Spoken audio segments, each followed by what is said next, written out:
সুপ্রিয় ভিউয়ার্স, আবার একটি নতুন ভিডিওতে আপনাদের স্বাগত জানাচ্ছি। আপনারা এখন যে হাঁসটি দেখছেন, এই হাঁসগুলো হচ্ছে চীনা হাঁস। আমার এই হাঁসগুলো খুব শখের। হাঁসগুলোর বর্তমানে সমস্যা হচ্ছে একটু গরম করার কারণে ওদের এখন একটু পাতলা পায়খানা এবং দুর্গন্ধযুক্ত পাতলা পায়খানা হচ্ছে। ওরা একটু দুর্বল হয়ে যাচ্ছে, খাবার দাবার কম খাচ্ছে। তো এখন চলুন আমার সাথে, আমি দেখাই আপনাদেরকে এই জন্য আমরা কী কী ওষুধ তাদের দিচ্ছি। চলুন দেখাচ্ছি। এখন আমি দেখব যে এই হাঁসের যদি ধরেন গরমের কারণে বা অন্য কোনো সমস্যার কারণে যদি ধরেন পাতলা পায়খানা করে, দুর্গন্ধযুক্ত পাতলা পায়খানা করে থাকে, খাবার দাবার কমিয়ে দেয়, দিনকে দিন শুকিয়ে যেতে থাকে এবং তার অ্যাক্টিভিটিস কম থাকে, তাহলে আপনি যে সকল ওষুধগুলো দেবেন আমি অল্প পরিমাণে দেখিয়ে দিচ্ছি। আপনি আপনার হাঁসের পানির অনুযায়ী সেরকমভাবে ওষুধও দেবেন। এখানে আমি মাত্র 250 ml পানির মতো পানি নিয়েছি।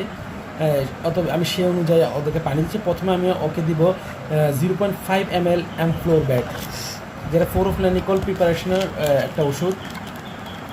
এটি 4th জেনারেশনের অ্যান্টিবায়োটিক। এখন বর্তমানে আমার জানার মতো এটি সর্বোচ্চ ভালো মানের লেটেস্ট অ্যান্টিবায়োটিক, যেটা আসলে অনেক রোগেরই খুব সহজ সমাধান। এটি আপনার ঘরে সবসময় রাখবেন। নোভাফ্লোর নামেও পাওয়া যায় 100 ml বোতল। 100 ml বোতলটা আপনার 700 টাকার মতো করে পড়ে থাকে।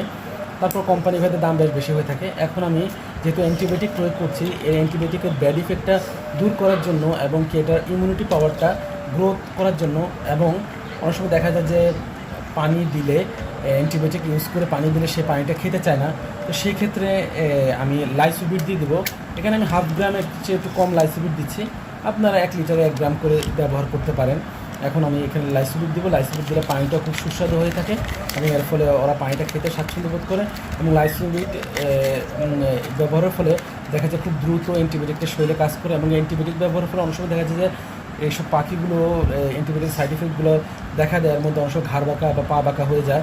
এই ধরনের সমস্যাগুলো থেকে বাঁচতে হলে আপনি এই লাইসোবিটটা অবশ্যই ইউজ করবেন। শুধু তাই না, অ্যান্টিবায়োটিক কোর্স কমপ্লিট হয়ে থাকে 7 দিনে, এরপরও কিন্তু আপনি ইচ্ছা করলে লাইসোবিট ব্যবহার করতে পারেন। লাইসোবিট ব্যবহার করলে দেখা যায় অ্যান্টিবায়োটিক দেওয়ার ফলে পাখিগুলো বা একটু শুকিয়ে যায়, তো সেই ক্ষেত্রে কিন্তু আপনি এই লাইসোবিট ব্যবহার করলে সে আবার পুনরায় তার আগের গ্রোথে ফিরে আসে। এখন আমি দ্বিতীয়ত যেটা দিব সেটা হচ্ছে গিয়ে হাইড্রোসল দিব, কারণ হাইড্রোসল হচ্ছে কি একটা ভালো মানের স্যালাইন। আপনার কাছে যদি হাইড্রোসল না থাকে তো আপনি অবশ্যই ইলেকট্রোনিন বা এই জাতীয় গ্লুকোলাইট জাতীয় স্যালাইনগুলো দিতে পারেন। আমি হাইড্রোসল 0.5 ml দিয়ে দেবো এই পানিটাতে।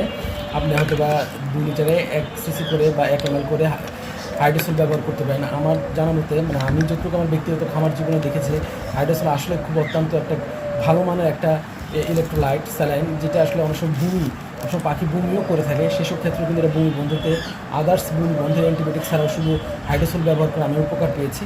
আমি রিকমেন্ড করবো আপনারা সবাই যারা শখ করে পাখি পালেন বা পশু পাখি যাদের আছে, পেটস আছে, তারা অবশ্যই হাইড্রোসলটি আপনাদের সংগ্রহে রাখবেন। এখন আমি আপনাকে পরবর্তী যে ওষুধটি দিচ্ছি সেটা হচ্ছে কি, আমার হাঁসগুলো খাবার কম খাচ্ছে। যেহেতু খাবার কম খাচ্ছে, সেক্ষেত্রে আমি ওকে ডাইজেস্টিম দিব।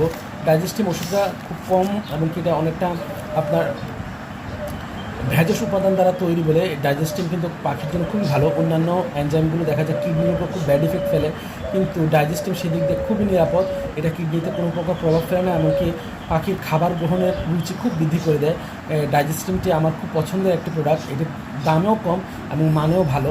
এই ডাইজেস্টিমটা আমি সবসময় ব্যবহার করে থাকি। এছাড়াও বাজারে অটোজাইম আছে, যেটা খুব জনপ্রিয় একটি এনজাইম, বাট আমি সবসময় ডাইজেস্টিম ব্যবহার করি, কারণ ডাইজেস্টিমটি ওর পাকস্থলী এবং ওর কিডনিতে কোনো খারাপ প্রভাব ফেলে না। আপনারা হয়তো অনেকে জেনে থাকেন যে অ্যান্টিবায়োটিক ব্যবহার করার ফলে পাকস্থলীর যে গুড ব্যাকটেরিয়া থাকে সেগুলো ধ্বংস হয়ে যায়।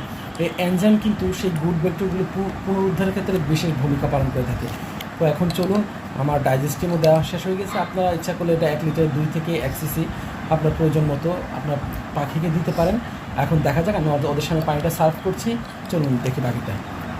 ওষুধ মিশ্রিত পানিটা হাঁসদের সামনে পরিবেশন করব, দেখা যাক হাঁস পানিগুলো খায় কিনা। এই ওষুধ মিশ্রিত পানিটা আমরা 7 দিন ধরে টানা ইউজ করব। আশা করি 7 দিন খেলে ওরা সিজিন পিনের মতো সুস্বাস্থ্যের অধিকারী হয়ে যাবে। এই চ্যানেলটিতে আপনি আপনার সকল প্রকার পশু পাখির সকল প্রকার টিপস অ্যান্ড ট্রিক্স পেয়ে যাবেন, এবং সকল ধরনের ওষুধ সহকারে এদের পরিচর্যা সংক্রান্ত সকল রকমের টিউটোরিয়াল আপনার সরাসরি দেখতে পাবেন।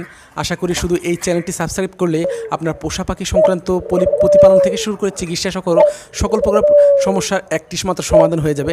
তো অবশ্যই চ্যানেলটি সাবস্ক্রাইব করে রাখবেন এবং নিয়মিত আপডেট পেতে হলে বেল আইকনটি প্রেস করে রাখবেন, এবং আপনার প্রয়োজনীয় ভিডিও পেতে অবশ্যই কমেন্ট বক্সে কমেন্ট করবেন। আর এই চ্যানেলটির সাথে থাকলে আপনি আপনার সকল পেটসের সকল ধরনের সমস্যার সমাধান পেয়ে যাবেন। আশা করি ভালো থাকবেন।